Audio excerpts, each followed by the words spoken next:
తాకట్టులో ఉన్న బంగారాన్ని విడిపించి ఆ రోజున్న మార్కెట్ ధర కట్టి మిగిలిన డబ్బును మీకు అందిస్తుంది కొమ్మూరి గోల్డ్. నమస్తే, నేను ముఖేష్. జూలై 27వ తారీఖు నుండి డిసెంబర్ 11 వరకు శని వక్రగతి అయితే జరగబోతుంది.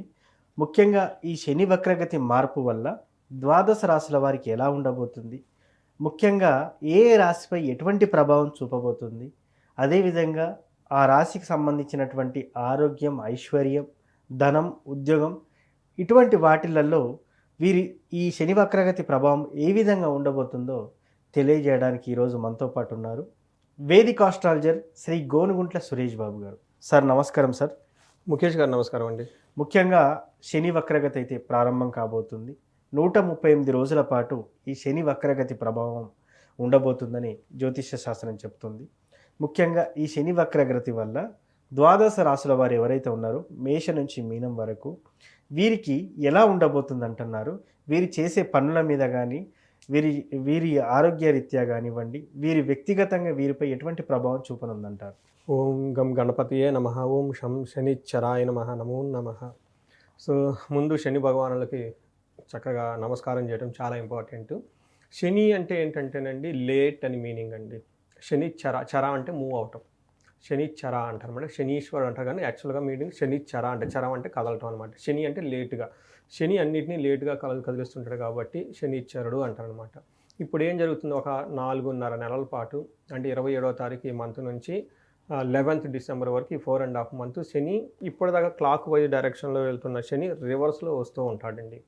ఈ రివర్స్లో రావటం అంటే జనరల్గా ఇలా మనం ముందుకెళ్తూ ఉండే పరిస్థితి వేరు. ఎప్పుడైతే మన రివర్స్ గేర్లో కారు వెళ్తూ ఉంటే మనం వెనక్కి చూస్తూ ఉంటాం కదండి, బ్యాక్ చూస్తూ ఉంటాం అనమాట. అలా ఈ యొక్క శనికిలో మార్పులు రావడంతో అది ఇండివిజువల్ లైఫ్ మీద కూడా ఎఫెక్ట్ ఉంటుంది. ఎలాంటి ఎఫెక్ట్ ఉంటుంది, వేటి మీద ఉంటుంది? శని వచ్చేటప్పటికి కర్మ ఫల ప్రదాత అంటారు. మనం ఎంత హార్డ్ వర్క్ చేసినా ఆ యొక్క హార్డ్ వర్క్ రిజల్ట్ రావాలంటే శని యొక్క అనుగ్రహం ఉండాలి. అంటే మనం వర్క్ చేస్తే దాని యొక్క రిజల్ట్ రావడానికి శని యొక్క అనుగ్రహం ఉండాలి. రెండోది శని వచ్చేటప్పటికి డిసిప్లిన్. ఓకే, మనం ఏదైనా సక్సెస్ సాధించాలంటే డిసిప్లిన్లో ఉండాలి, పద్ధతులు పాటించాలి. వాటిని ఎంత చక్కగా మనం పాటిస్తూ ఉంటే అంత సేఫ్గా వెళ్తూ ఉంటాం. నెక్స్ట్ ఆలస్యం. శని ఏం చేస్తాడు, ముందుగా చెప్పుకున్నాం ప్రతిదాన్ని ఆలస్యం చేస్తూ ఉంటాడు. ప్రతిదాన్ని పరీక్షలు టెస్ట్ చేస్తూ ఉంటాడు అనమాట. శని క్వాలిటీ కంట్రోలర్, క్వాలిటీ చెక్ చేస్తూ ఉంటాడు అనమాట. ఎక్కడైనా బాగాలైతే మళ్ళీ వెనక్కి కుట్టేస్తూ ఉంటాడు అనమాట ఫైల్. అంతే కదండి, అతను ఫైల్ ముందుకు పండి ఎక్కడ తేడా ఉంటే ఏం చేస్తాం, వెనక్కి మళ్ళీ రిటర్న్ పంపించేస్తాం అనమాట. ట్రాన్సాక్షన్ ఆన్లైన్లో ముందుకు వెళ్ళిపోదు అంటే శని ఆటంకం పెట్టేశాడు అని చెప్తారనమాట. అంతేకాకుండా వైరాగ్యం. ఓకే, ఏది ఇంపార్టెంట్ ఏది అన్ఇంపార్టెంట్. కొంతమంది అన్ఇంపార్టెంట్ దానికి తెగ టైం స్పెండ్ చేస్తూ ఉంటారు. బట్ శని గ్రహం అనుగ్రహం ఉంటే ఏదైతే లైఫ్లో ఉపయోగమో దాని మీదే మనం ఫోకస్ చేస్తూ ఉంటాం అనమాట. అంతేకాకుండా శని వచ్చేటప్పటికి దీర్ఘాయువు అని చెప్తారు అనమాట. ఆయుష్ బాగుండాలన్నా కానీ శని ఉండాలి అని చెప్తారు. మన ఒంట్లో బోన్స్ ఉంటుంది చూడండి, ఆ బోన్ని రిప్రజెంటేషన్ చేసేది శని మహాత్ముడు అనమాట. శని కనుక సరిగా లేకపోతే కాళ్ళు ఎరగటం, చేతులు ఎరగటం ఇవన్నీ చేస్తూ ఉంటే, శని సరిగా లేకపోతే పని ఫస్ట్ చేయలేడు, చేసినా కానీ రిజల్ట్ రాదు. ఇలా ఈ 5 రకాలు, ఏది కాదు ఇంకా చాలా ఉన్నాయండి. ఈ యొక్క విషయాల్లో ప్రతి ఒక్క రాశికి ఖచ్చితంగా ప్రభావం ఉండబోతుంది. అది ఒక్కొక్క రాశికి ఎలా ఉండబోతుందో మనం చూద్దాం. ముఖ్యంగా మేషరాశి వారికి శని వక్రగతి ప్రభావం వల్ల ఈ 138 రోజులు వారి భవిష్యత్తు ఎలా ఉండబోతుంది అంటారు? శని మేషరాశి వాళ్ళకి చూసుకుంటేనండి, వీళ్ళకి ఏలినాటి శని బిగినింగ్ స్టేజ్లో ఉందన్నమాట. ఎప్పుడైతే ఏలినాటి శని బిగినింగ్ స్టేజ్లో ఉందో వీళ్ళకి ఆల్రెడీ స్టార్ట్ అయ్యి 1 year కంప్లీట్ అయిందండి. దాదాపు 1.5 year అయిపోయింది. ఈ 1.5 yearలో ఫస్ట్ బాగానే ఉంది కానీ బట్ స్లోగా డే బై డే వాళ్ళంతా ప్రాబ్లమ్స్కి వెళ్ళిపోతూ ఉన్నారనమాట. అంటే ఏదైనా పని చేస్తే రిజల్ట్ రాకపోవడం, తర్వాత ధనం టయానికి రాకుండా ఉండటం, అన్ని ఇబ్బందులు పడిపోతూ ఉన్నారనమాట. జనరల్గా మనకి ఏం చెప్తారంటే ఈ టైంలో మానహాని, అవమానాలు జరుగుతూ ఉంటాయి అనుకున్న పని కాకుండా. రెండోది నిత్య సంవాదం. అయ్యో పని నిన్న మొన్నదాకా బాగా జరిగింది ఇప్పుడు ఎందుకు జరగట్లేదు అని వీళ్ళని వాళ్ళని తిడుతూ కూర్చుంటాం. అంతేకాకుండా దారిద్ర్యం, ధనానికి టయానికి ధనం అందరికి ఇబ్బంది పడిపోతూ ఉంటారనమాట. ఈ ప్రాబ్లమ్స్ వీళ్ళు ఆల్రెడీ ఉన్నారనమాట. మరి ఇప్పుడు ఏం జరుగుతుంది, మరి ఇప్పుడు వక్రగతి ఉండటం వల్ల శని ఏం జరుగుతుంది? ఇప్పటిదాకా మనం ఏలినాటి శని ప్రభావం ఎలా ఉంది అని చెప్పుకున్నాం. బట్ ఈ 4.5 month వాళ్ళు రిటర్న్ వెళ్ళటంతో ఎలా ఉండబోతుందంటే, వాళ్ళకి మెయిన్ అనవసరమైన ఖర్చులు పెరుగుతూ ఉంటుంది, ధన వ్యయం విపరీతంగా అవుతుంది. రెండోది ఏమవుతుందంటే మనశ్శాంతి తగ్గి ఆందోళన చాలా కరంగా ఉంటుంది. తర్వాత ఏం చెప్తారంటే మనకి నివాసం లేదంటే ఉన్న ఇంట్లో కానీ ఉద్యోగంలో కానీ ఖచ్చితంగా మార్పు అయితే వస్తుంది. ఫారిన్ కనెక్షన్స్, రిమోట్ ప్లేసెస్ వెళ్ళటము ఇవన్నీ జరిగే అవకాశం ఎక్కువగా ఉంటుంది. విదేశీ ప్రయాణాలు కనుక చేస్తే అందులో చాలా కలిసి వస్తుంది. ఫారిన్ రిలేటెడ్ అయితే బాగా కలిసి వస్తుంది. నెక్స్ట్ ఏమంటారంటే వీళ్ళు సీక్రెట్గా ఎనిమీస్ ఎవరైనా ఉంటే ఇబ్బంది పెట్టే అవకాశం ఎక్కువగా ఉంటుంది. జాగ్రత్తగా ఉండాలి.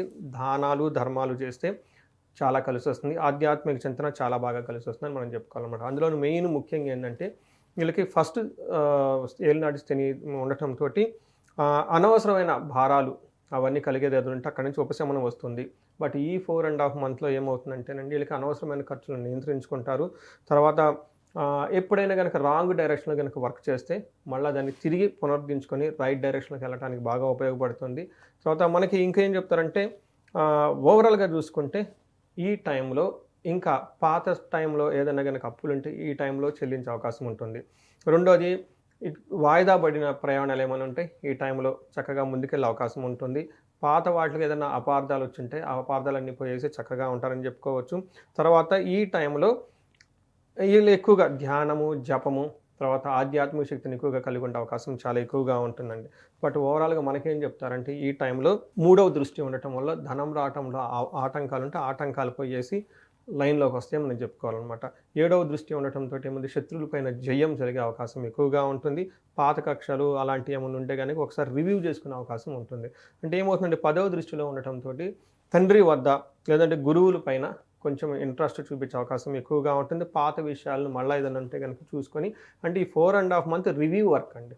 అంటే ఇప్పుడు ఏలినాటి శని ఫస్ట్ ఫేజ్లో ఏవైతే వీళ్ళు అనుభవిస్తూ ఉన్నారో వాటిని ఒకసారి మళ్ళీ వెనక్కి రివ్యూ చేసుకొని మళ్ళీ ముందుకు వచ్చే అవకాశం ఎక్కువగా ఉంటుంది. శని వక్రగతి వల్ల ద్వాదశ రాశుల వారు అంటే మేష నుంచి మీనం వారికి ఎవరైతే ఉన్నారో వీరు ఈ 138 రోజుల్లో ఎవరికి కలిసి రావట్లేదు అని అనుకునేవారు ఏ పరిహారం చేస్తే ఏ మంత్రం చదివితే వీరికి బాగా కలిసి వచ్చే అవకాశం ఉందంటారు? ఇక్కడ పరిహారాలు ఎలా చేసుకోవాలంటేనండి మనం చిన్న రాయి తగిలింది, చిన్న రాయి, మనం ఏం చెయ్యం, ఓకే వెళ్ళిపోతాం. అంటే చిన్న ప్రాబ్లమ్స్ వచ్చినప్పుడు టేక్ ఇట్ ఈజీ.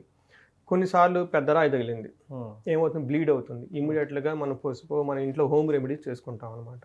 ఇంకొన్నిసార్లు ఇంకా పెద్దది తగులుతుంది, అప్పుడు ఏం చేస్తాం, బ్రాండెడ్ ఏదో వేసేసుకొని ఒక 2-3 డేస్ వెళ్ళిపోతాం. ఇంకా పెద్దది తగిలితే కట్టేసుకోవాలి కదా, రెస్ట్ తీసుకోవాలి.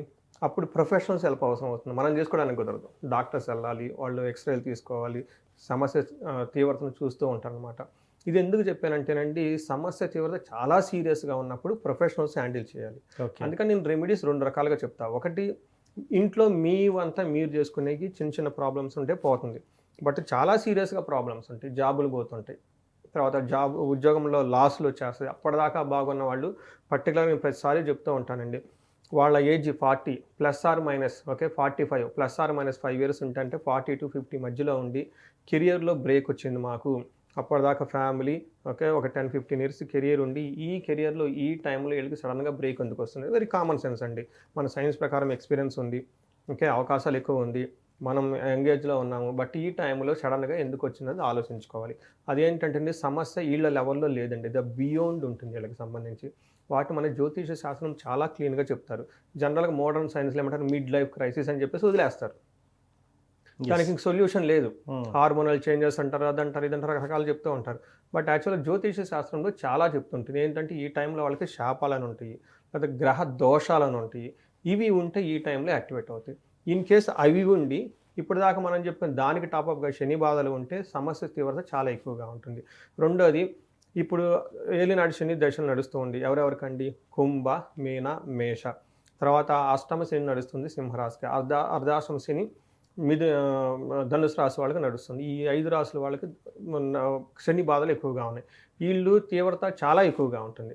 అందులో ఈ గ్రహ దోషాలు ఉండి ఏమైనా శాపాలు అవి ఉండి వాటికి ఈ 5 రాశుల వాళ్ళకి కలిసి ఉంటే ఇంకా పీక్ లెవెల్లో ఉంటుంది.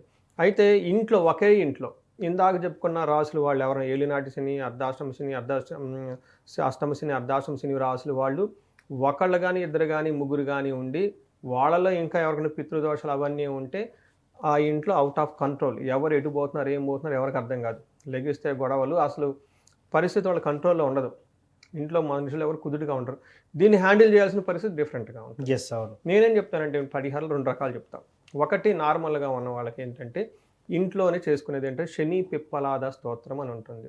దీన్ని ఉదయం సాయంత్రం చదవటం చాలా ఇంపార్టెంట్. హనుమాన్ చాలీసా ఉదయం ఒక్కసారి చదవటం ఇంపార్టెంట్. వీటితో పాటు లేదంటే హనుమాన్ కార్యసిద్ధి మంత్రం చదువుకున్నా కానీ ఒక ఎనీవన్. నెక్స్ట్ శనివారం వీళ్ళు చక్కగా నవగ్రహాల దగ్గరికి వెళ్ళేసి శనికి నువ్వులతో తైలాభిషేకం చేసుకుంటే సరిపోతుంది. ఇది మనకి హోమ్ రెమెడీస్ లాగా చేసుకోవాలి. అయితే ఇంకొన్ని రెమెడీస్ ఏంటంటే కొంచెం మనం స్ట్రెచ్ బయటకు వెళ్ళిపోయి వేరే వాళ్ళకి సేవ చేయటం, గుళ్ళల్లో సేవ చేయటం, హెల్ప్ చేయటం, పూర్ పీపుల్కి ఇలా సేవ చేస్తే ఇంకా బాగుంటుంది. ఇది కూడా మన లెవెల్లో మనం డబ్బులు ఖర్చు పెట్టుకునేది కాకుండా చేసుకోవచ్చు. ఇంకా డబ్బులు ఖర్చు పెట్టుకోకుండా చేసేది ఏంటంటే ఉదయాన్నే యోగా చేయటం, మెడిటేషన్ చేయటం, ఈ తర్వాత కొంచెం ఎక్సర్సైజులు చేయటం. ఇవన్నీ మనకు చాలా కష్టమైన పనులు అనమాట కదా, ఎస్. చాలా కష్టమైనవి. బట్ అలాంటి చేయలేం, బట్ అలాంటి చేస్తూ ఉండాలి. శనికి ఎక్సర్సైజులు ఇవన్నీ చేస్తే కలిసి వస్తుంది. ఇది కొంచెం టఫ్ అయింది. ఇంకా టఫ్ అయిన ఉంటుంది. ఇందాక మనం చెప్పుకున్నట్టుగా చాలా సీరియస్గా ఉన్నవాళ్ళు ఇవి పరిస్థితి వాళ్ళు హ్యాండిల్ చేయలేరు కాబట్టి ప్రొఫెషనల్స్ రావాలి. అప్పుడేంటంటే అండి, శనికి సంపూర్ణ శాంతి పూజలు అని చేయాలంటే శనికి జపాలు, దానాలు, హోమాలు, తర్పణం అని చెప్పేసి ఇది బ్రాహ్మణుల దగ్గరికి వెళ్ళేసి ఆ మంత్రసిద్ధి ఉన్న వాళ్ళ దగ్గరికి వెళ్ళిపోయేసి వాళ్ళ దగ్గర ఈ పూజలు చేయించుకుంటే శని అనేవాళ్ళు శాంతి పడతారు. అంటే దానితో పాటుగా శనికి అధిష్టాన దేవత దక్షిణ కాళీ అమ్మవారు అనమాట. ఈ దక్షిణ కాళీ అమ్మవారికి సంబంధించిన జపం చేయించుకొని ఇంకా మన్యు పాశుపత అభిషేకం అని ఉంటుంది. అంటే కార్యజయం వస్తుంది. ఎవరైనా కనుక ఎక్కడైనా ఆగిపోయి ఉంటే కార్యజయం రావడానికి, శత్రుబాధలు విపరీతంగా ఉంటారు. పద్దాక వీళ్ళ మనాన్ని ఇల్లు ఉంటే వచ్చి ఇబ్బంది పెడుతూ ఉంటారు అన్నమాట. అట్లాంటి వాళ్ళకి శత్రుబాధలు పోవడానికి. మూడోది ఏం చెప్తారంటే వీళ్ళకి ధన ప్రవాహం కావాలి. అందుకని చెప్పేసి మన్యు పాశుపత అభిషేకము, శనికి సంపూర్ణమైన శాంతి పూజలు చేయించుకుంటూ ఉంటే చక్కగా ఈ ప్రాబ్లమ్స్ నుంచి చాలా వరకు తగ్గిపోతాయి అని చెప్తారు. అంటే పోతాయి అని చెప్పేసి అనకూడదు. ఇంకా మనం ప్రాక్టికల్గా చూస్తే ఒక 70%, 80% ప్రాబ్లమ్స్ అన్ని మనం తగ్గించుకోవచ్చు. ఈ పూజల యొక్క ప్రభావంతో వాళ్ళకి లైఫ్ అనేది ఖచ్చితంగా నెక్స్ట్ లెవెల్కి అయితే వెళ్ళిపోతారనమాట. ఇలా వాళ్ళకున్న సమస్యను బట్టి ఇండివిజువల్గా వాళ్ళు ఇందాక బాగా క్రైసిస్లో ఉండి ఇబ్బంది పడిపోతున్నాం అనుకున్నప్పుడు ఖచ్చితంగా ఒకసారి జాతక చక్రం చూపించుకోవడం చాలా చాలా ఇంపార్టెంట్. ఎస్. సో ముఖ్యంగా ద్వాదశ రాశుల వారికి శని వక్రగతి వల్ల ఎలాంటి ప్రభావం చూపబోతుంది అని చాలా చక్కగా చెప్పున్నారు. వ్యక్తిగతంగా కూడా ఇంకేమైనా తెలుసుకోవాలనుకుంటే పర్సనల్గా మీతో 1-to-1 మీట్ అయినా లేకపోతే కాల్ మాట్లాడినా కూడా వాటికి సంబంధించినటువంటి చక్కటి పరిహారం అందజేస్తామని కూడా చెప్పారు గురువుగారు. ధన్యవాదాలు. ధన్యవాదాలు.